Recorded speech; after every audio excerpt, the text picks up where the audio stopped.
name's Ian Still, this is Treflach Farm, and I'm going to talk to you for just a few minutes about what it is that we do here, why we do it. I might be preaching to converted, but I think it's important that we're all on the same page. I think generally the people who are engaged with Treflach Farm or want to be involved with Treflach Farm are on mostly the same page with regard to the climate crisis, with regards to nutrition generally, happiness, the health that comes from growing and eating good quality food, locally produced, and produced by people who care about what they're doing. And one of the wonderful things as a producer is to engage with people who actually enjoy eating good quality food and enjoy knowing where it comes from and how it's been produced, the welfare of the animals and what they've been eating, and how that impacts the quality of the food that we eat, and that has a direct impact on our health and our happiness. So as a very quick bit of background, Treflach Farm's been in the family since 1904, so 115 years. My great uncle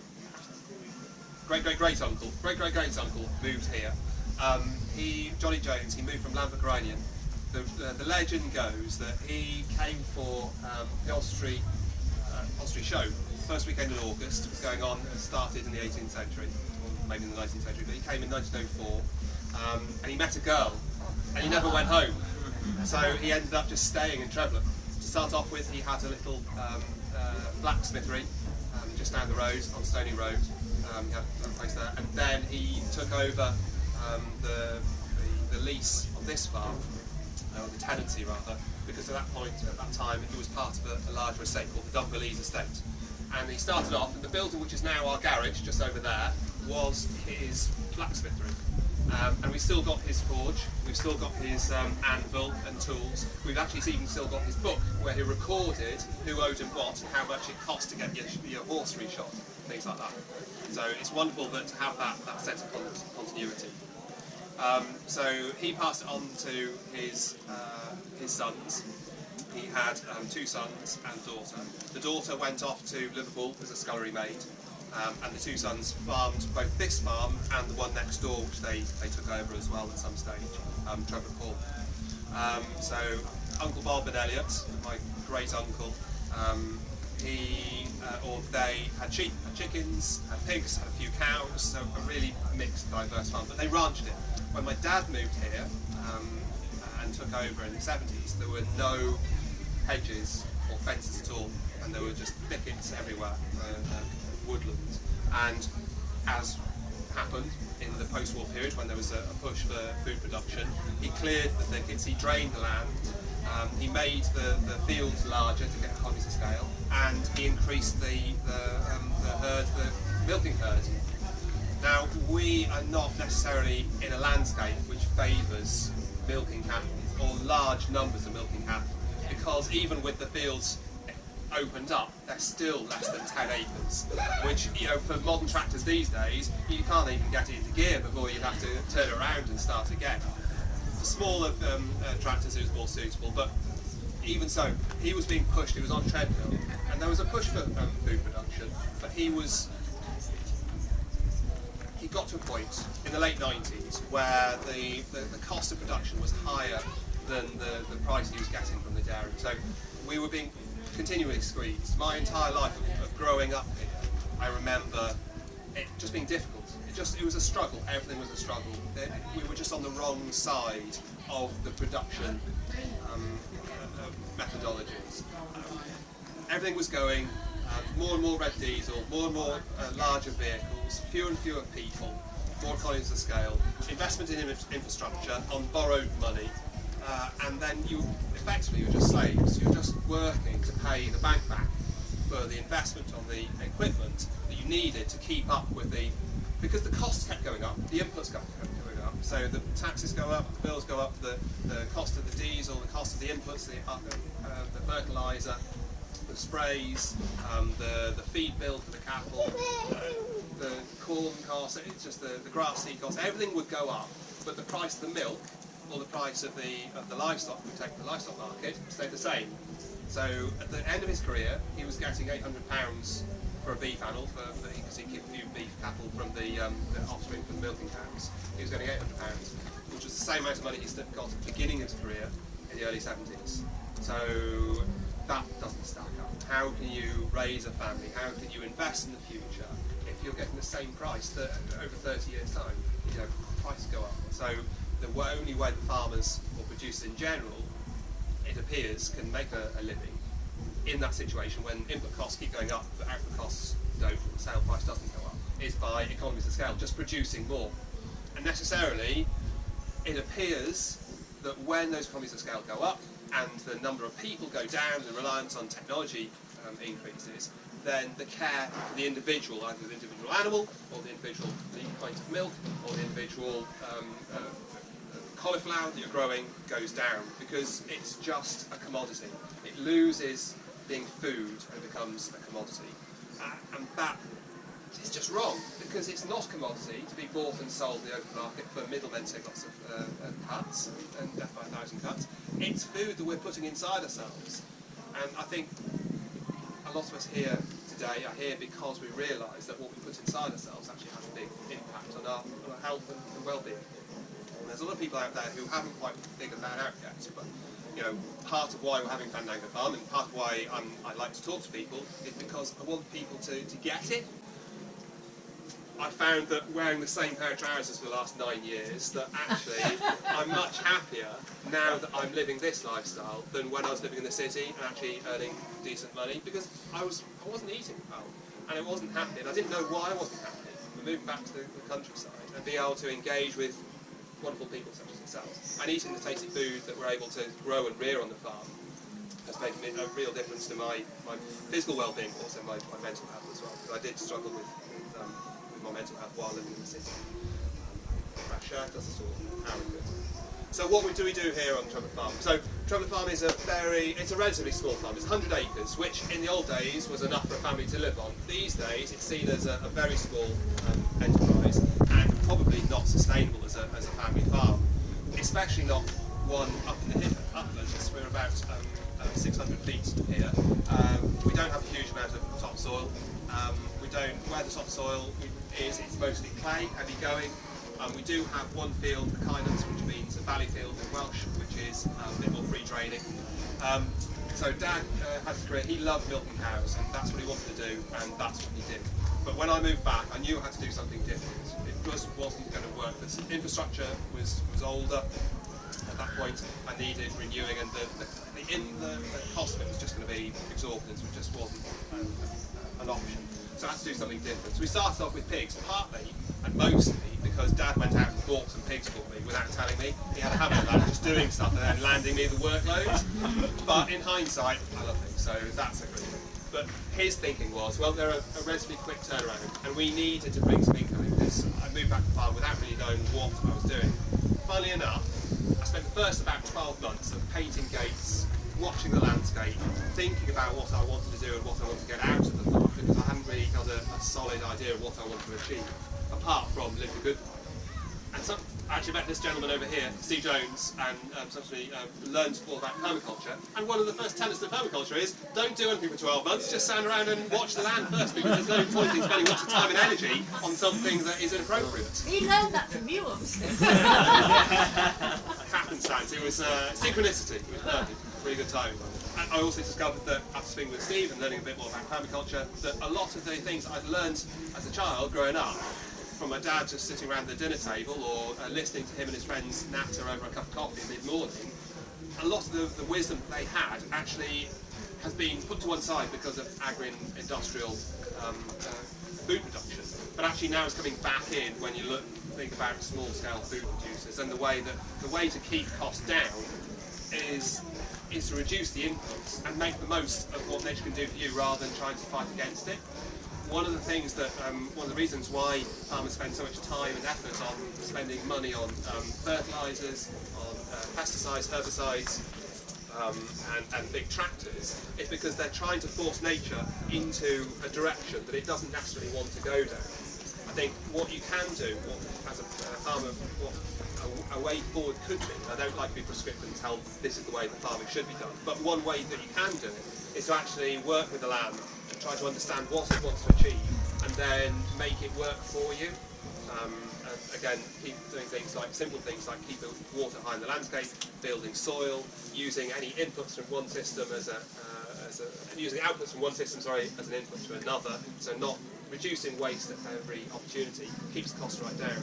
And also, we've gone down the route of trying to reduce our input costs with regard to the feed costs from animals. And we're feeding our cattle grass. Someone was asking the other day, I can't remember, maybe it was one of you guys, that they've got a friend who's got some beef cattle, and they're having an awful time trying to keep them through the winter because they're buying in the animal feed from the mill. And it's really, really expensive, and so it's incredibly expensive to keep the cattle in the shed over winter.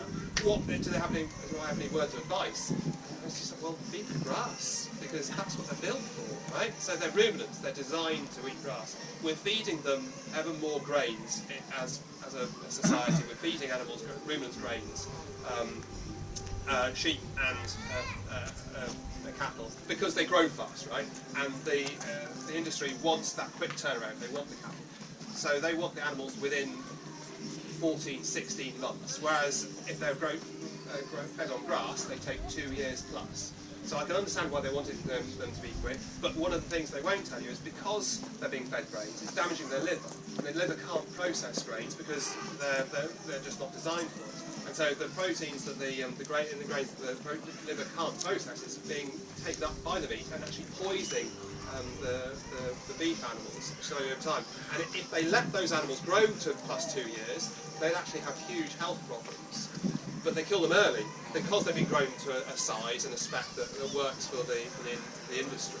They kill them before that actually happens. So we don't notice, but then we buy a steak and it looks beautiful, it tastes delicious, but it's got poison in it. Really, I can't advocate highly enough eating animals that haven't eaten grains if they weren't designed for it, if they're ruminants.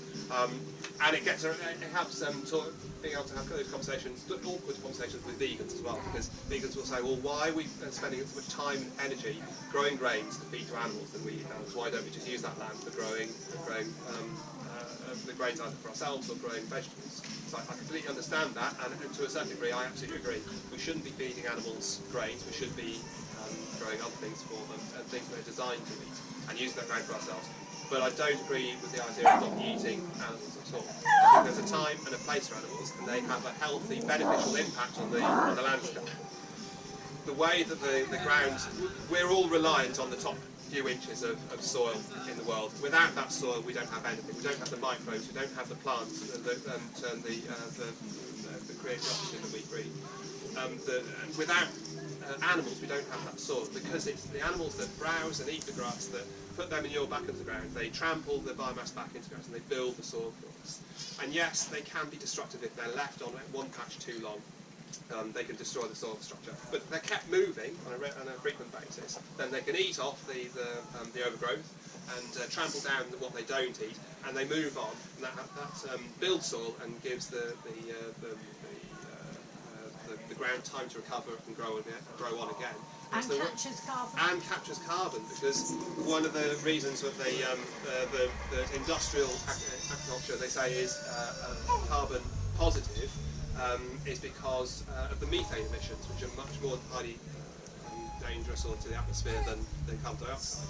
But methane is produced predominantly from cattle when manure and urine is mixed together. So in an enclosed system where cattle or any other animal is kept in a shed, and the manure and the urine mixed together and makes a slurry, that goes off the urine. But if you look at an animal in a field, they don't poop in the same place as they pee, they keep it separate, and so you don't get that methane given off. And so with eating the grass, which encourages grass regrowth, then actually holistically planned or mob-grazed cattle can be carbon negative. And so well managed cattle or herbivores can be part of a carbon neutral or carbon negative future.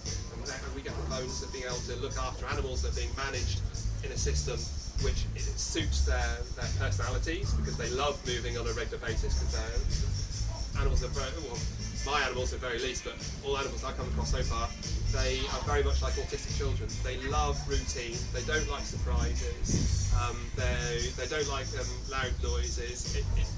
if you move them on a regular basis to fresh grass, they get into this lovely, wonderful routine where they come over to you like puppies, and they're so gentle and wonderful. Can make it difficult to then eat them afterwards, and when they become almost like pets. But they're part of the living natural landscape, and they're part of a lifestyle that I feel very comfortable with. And I hope you guys do too, and try some of the produce from the cattle and the pigs that we're now starting to actually replicate.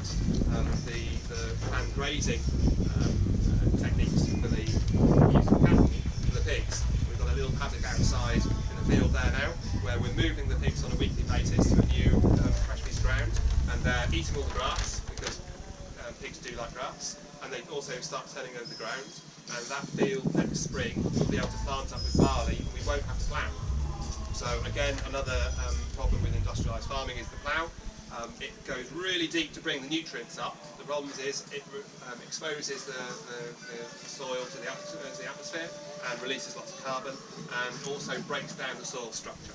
It doesn't hold water as well, and so when it rains, the rain can in extreme weather events, the soil can be washed away, and you can see running down the sides of roads when after it's been ploughed or after the maize harvest has taken the maize away, you see rivers of dirty water.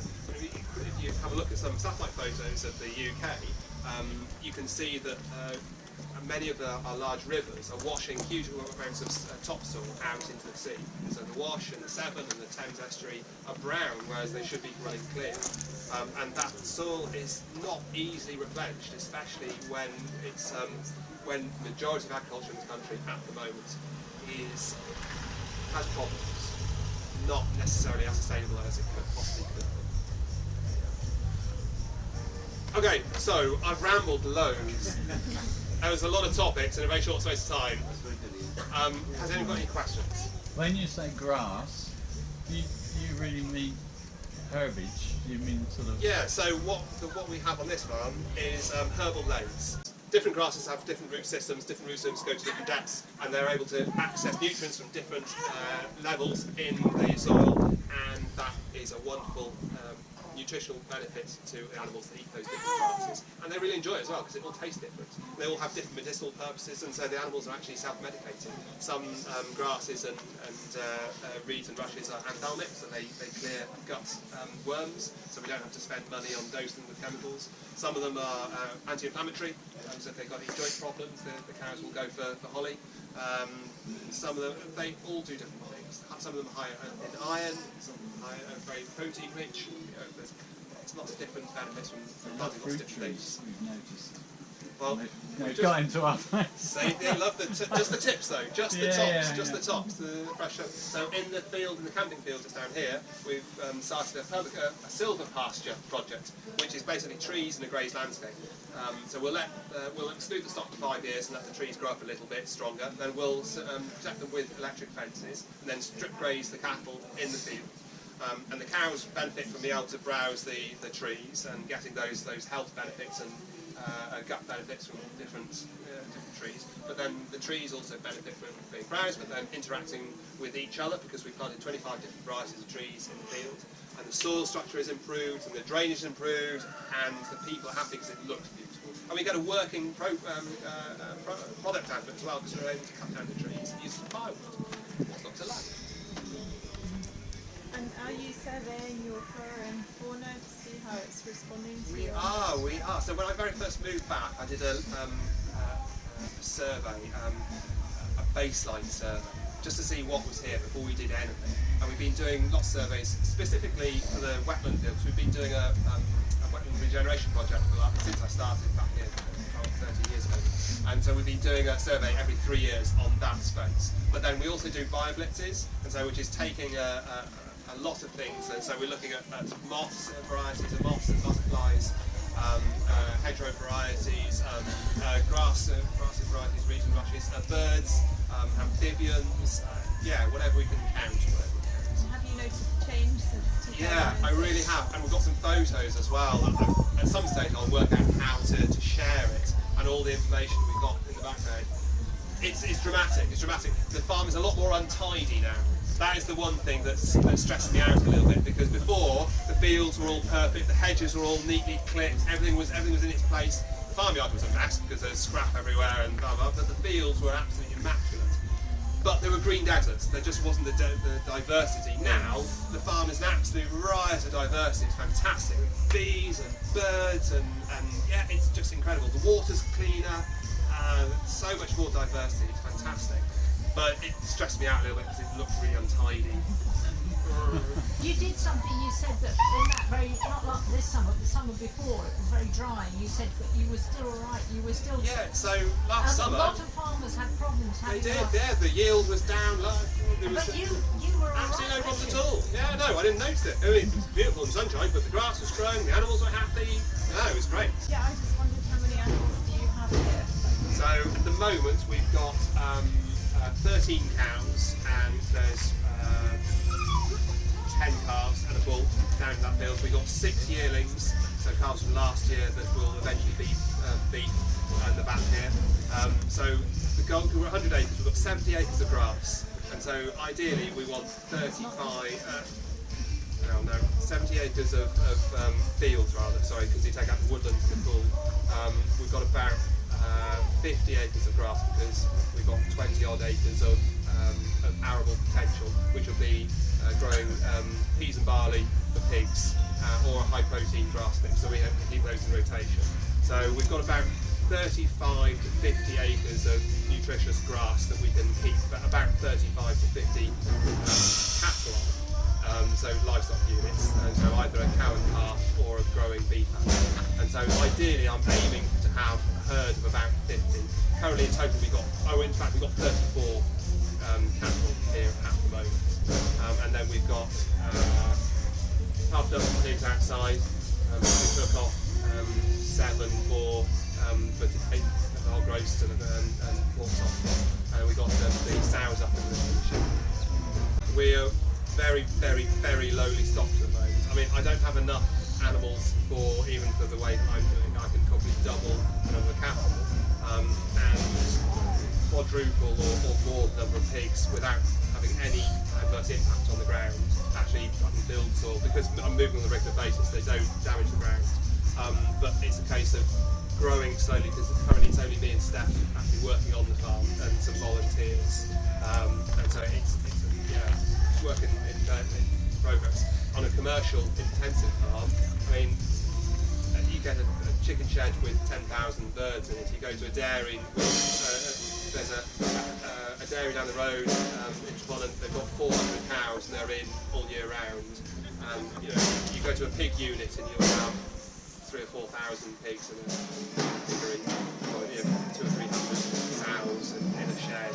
So we are very, very small in comparison, but we have the capacity to grow. But they put that infrastructure in to be able to manage those numbers by spending an awful lot of money and borrowing an awful lot of money.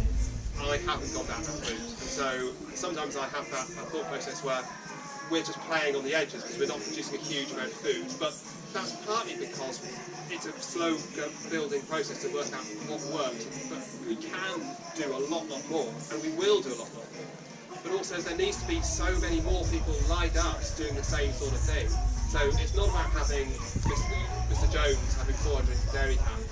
It's about 400 people having one cow. Okay, that's an extreme example, but 40 people with 10 cattle, then it makes a big difference. You don't get the economies of scale. But then if you're reducing your input costs and selling locally, it doesn't matter. You can have a good life and make a good living by not having huge amounts of animals and actually caring for those animals.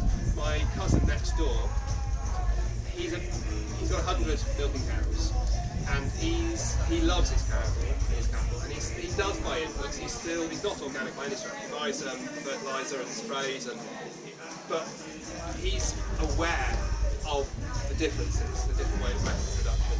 And he says to me that he can't understand places with 200, 300, 400 animals or 1,000 cows, because there's no way one person can have a relationship with an individual cow over 100 animals. He struggles when natural fluctuations goes up and down. He says, I don't want more than 100, but the problem is the dairies have got a list And I've heard this about a number of different things. I've heard this about dairy farms, I've also heard about abattoirs.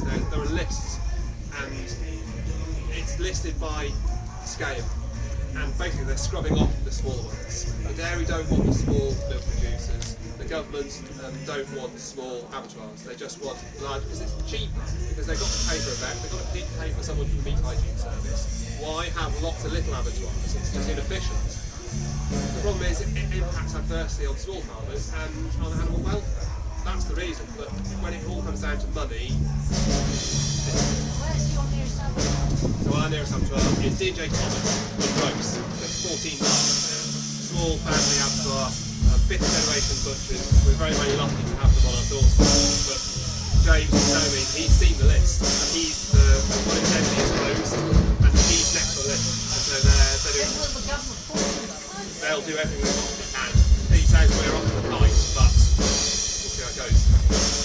Because there's a monster, J. Jones abattoir in Wrexham, massive place, just huge. And animal goes in, you don't see it, you don't know you're going to get your animal back. There's no relationship with the butcher.